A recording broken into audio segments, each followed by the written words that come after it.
I heard a crazy fact that your body loses 8 ounces of water per hour while flying on a plane, and it sent me down a total rabbit hole. Okay, Let's say it's a warm Saturday and you're at your town's farmer's market. Chances are you're sweating, your pupils are dilated, your heart rate's up, you're breathing a little heavier. This is your body reacting to its environment. here's another example. Say you dare to exercise on the Earth's surface. You lose around 34 ounces of water in a single hour when working out. Consider how much your body changes in different atmospheric pressures. Long-haul flights have a profound effect on your body. And today we're going to talk about what those effects are and also how we can take care of ourselves during a long-haul flight. Because the list is so much longer than you think. Not only do you need to drink water, but be prepared to drink more than you normally would while en route. Due to low humidity levels on planes, you get dehydrated a lot faster than you think. Although an alcoholic beverage on a plane seems tempting, trust me, I know, keep in mind that drinking alcohol will only lead to more water loss, aka dehydration.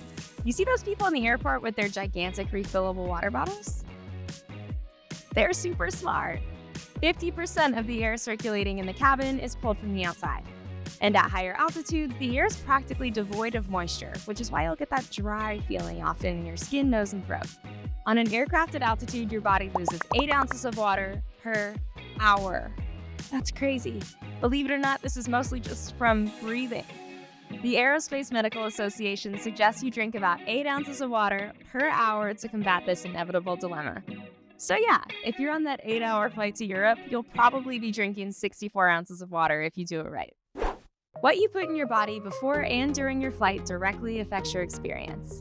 You might think you can get away with snacking on the typical pretzels and peanuts offered by the airline. Well, do they still offer peanuts? But your body needs the proper fuel for the journey.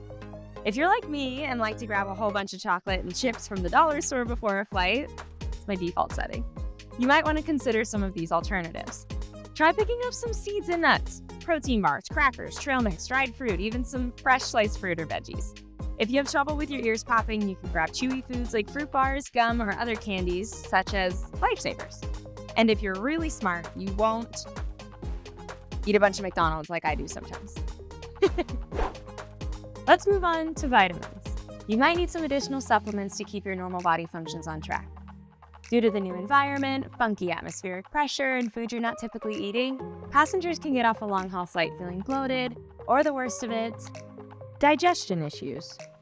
To counteract this problem, I recommend taking some probiotics to help your body maintain its normal functions. One of the most important vitamins of all, vitamin D. Being the holy grail of health, it grants a huge boost to your immune system, bone health, and muscular function. We all fear catching a sickness during a flight because sometimes you just get stopped by that guy who won't stop sneezing.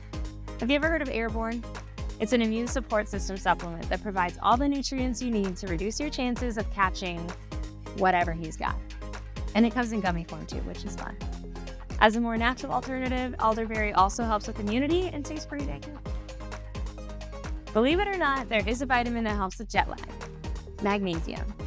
It's known for its sleep-aiding properties, so be sure to pack some if you drink a lot of coffee or alcohol to replenish your body's supply. Speaking of the nuisance that is jet lag, I have a pro tip that you can do to maximize your traveling experience. Download this app called Timeshifter. It'll send you notifications when to block out light and when to expose yourself to sunlight. It'll even tell you when to take caffeine or melatonin. I use this app traveling from Florida all the way to Australia, and I truly didn't feel the effects of jet lag. Just saying. Jet lag occurs when your body's sense of time is disconnected from the clock time in your time zone. Studies have provided us with a few tricks revolving around adjusting your circadian rhythm. If you've never noticed the cabin lights turning on or off at bizarre times, there's a strategy behind it. Many airlines going overseas adjust the lights to aid in kickstarting your circadian rhythm and reduce the effects of dreaded jet lag. Nail down this rhythm while traveling on a plane so you don't have to fall asleep at your first dinner in Paris as soon as you land. This isn't anything you haven't heard before, but using a sleeping mask and neck pillow might just put you to sleep, or at the very least save your neck on vacation. If you can't pull off snoozing au naturel, try sleep aid. The most common ones in order of intensity are melatonin, Tylenol PM, and Ambien. Now, to each their own, but if you're on a long-haul flight, I highly recommend you getting some shut-eye. Reserve a window seat. It'll give you much more space and make it easier to drift off, using the side of the plane as your pillow. Bonus tip, you've been wearing your neck travel pillow wrong. Here's the proper way to do it. Make sure the open side is at the back and your chin rests on the squishy side. So when you sleep, your neck is saved. You might be the only person on the plane wearing it backwards, but I assure you that your sleep will be better than theirs. If you can swing it, try to get up and walk a little bit and stretch every 3 to 5 hours if possible. If you want to be extra vigilant, there have also been studies that claim wearing compression socks can help with blood circulation. And if you're drinking the proper amount of water, it's a win-win. You can just count your bathroom trips as walk/stretch time. I know it's awkward to be that guy standing up and stretching on a flight, but it's a good idea. An unfortunate but very true fact is that blood clots are a common occurrence on long-haul flights. Our bodies aren't used to prolonged times of little to no movement. You know what goes hand in hand with how well you sleep on a plane? How you dress for your long-haul flight. They always say wear comfy clothes that are layered, but let's get specific.